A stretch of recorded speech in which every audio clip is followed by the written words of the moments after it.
कधीच नाही चुकणार तुमचे फेवरेट टीव्ही शोज झी5 सोबत, तेही एकदम फ्री। ही गाडी मला शिवानी दिली म्हणून त्याची किंमत होऊच शकत नाही, इट्स प्राइसलेस।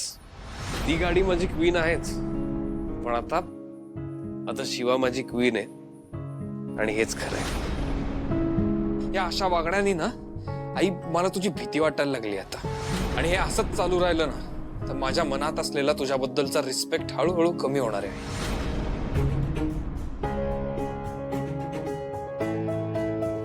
ताई ताई काय झालं तू बाहेर का नाही आलीस? ताई माझं कुठे चुकतंय याचा विचार करत होते। माझ्या स्वतःचा मुलगा असं कसं बोलू शकतो माझ्याशी? ताई अगं असं काही नाहीये, तू उगाच मनाला लावून घेऊ नकोस हं?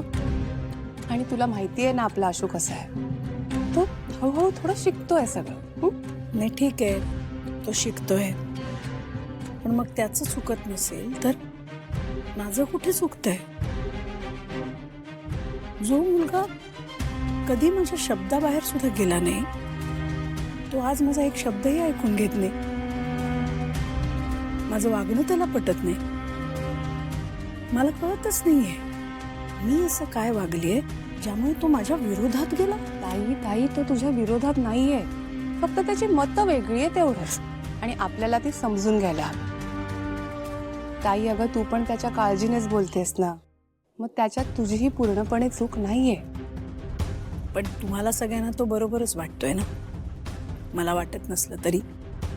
पण मग असं काय आहे जे मला दिसत नाहीये?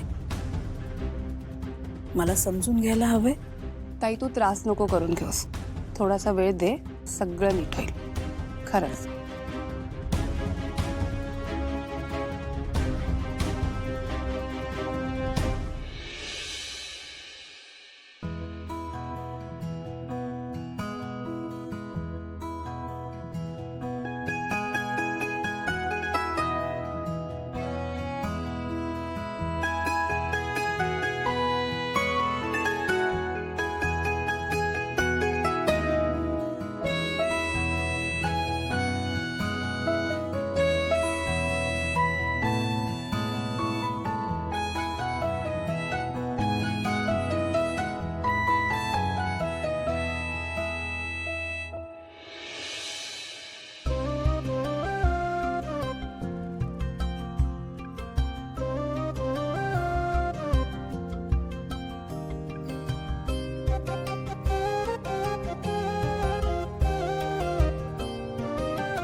सॉरी। तू का सॉरी म्हणतेस? ते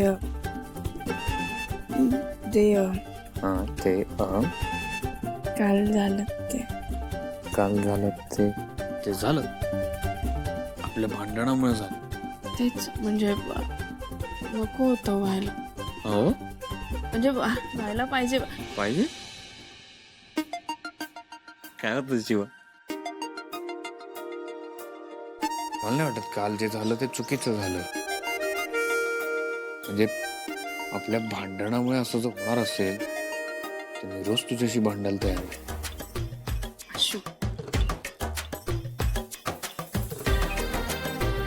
आशू तू काय बोलतोय? तुला माहिती मी काय बोलतोय?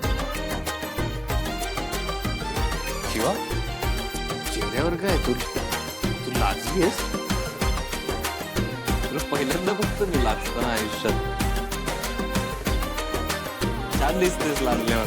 तिच्या नजरेच्या एका इशाऱ्यात मन माझं गडबडतंय, कसं होतंय मन माझं फुलतय अनभुलतय दरवळतय तिच्यासाठी कसं झुरतय कधी फसतय विरघळतय हो तिच्या काळ्या भोर डोळ्यातल्या तळ्यामध्ये खोल खोल बुडतय तरी हसतय मन माझं फुलतय अनभुलतय दरवळतय तिच्यासाठी कसं झुरतय कधी फसतय विरघळतय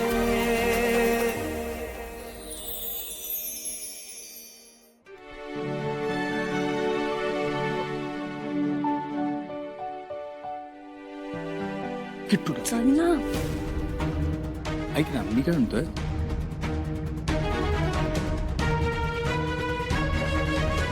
आपण एवढा भारी प्लॅन केला पण तो फेल केला.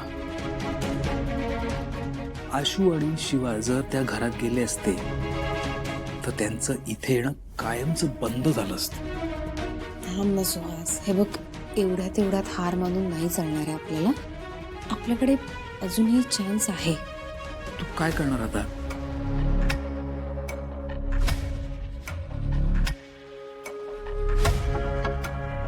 माझ्यावर विश्वास आहे ना? स्वतःपेक्षा जास्त. म्हणूनच तर थांबलो ना. काय नाही काय नाही काय तुला काय होतंय? रडतीस का? बघतो.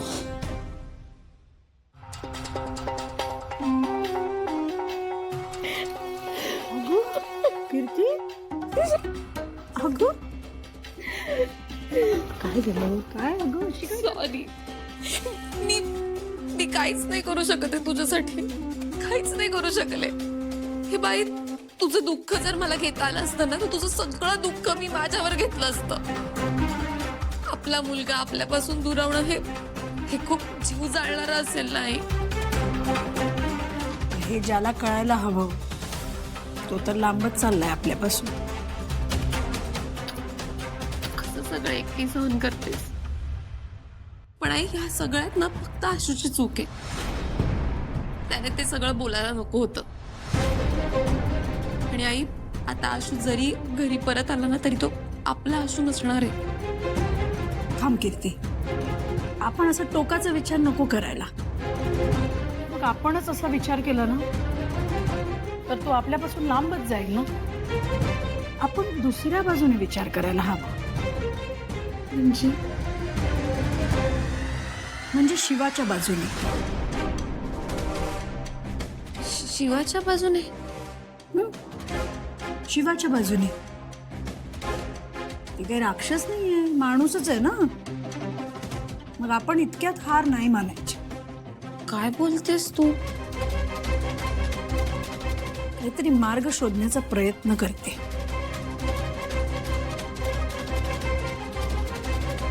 ठीक आहे, तुला तसं करायचं असेल तर तू तसं कर. पण जर शिवाच्या बाजूने विचार करणार असलीस ना तर आपण हरू आणि ती जिंकेल. ठरव तू.